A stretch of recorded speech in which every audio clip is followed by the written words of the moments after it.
আসসালামু আলাইকুম রহমতুল্লাহি ওবরাকাতুহ। আলহামদুলিল্লাহ নাহমাদুহু ওয়া নুসাল্লি আলা রাসূলিহিল কারীম, আম্মা বা'দ।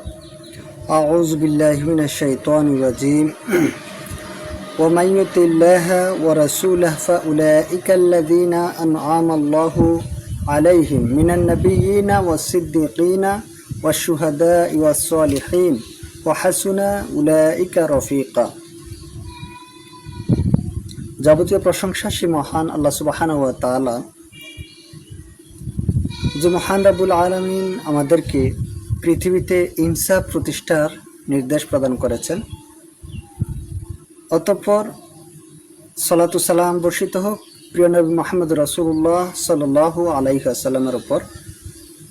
আমরা সংক্ষিপ্তভাবেই আমাদের আজকের আলোচনার বিষয়বস্তু বেছে নিয়েছি সোনালী যুগের ইতিহাস এবং ইনসাফ সম্পর্কে। এই বিষয়ের উপরে আমি কিছু গুরুত্বপূর্ণ কথা বলার প্রয়াস পাবো ইনশাআল্লাহ। ওয়া মা তাওফীকি ইল্লা বিল্লাহ আলাইহি তাওয়াক্কালতু ওয়া ইলাইহি উনীব।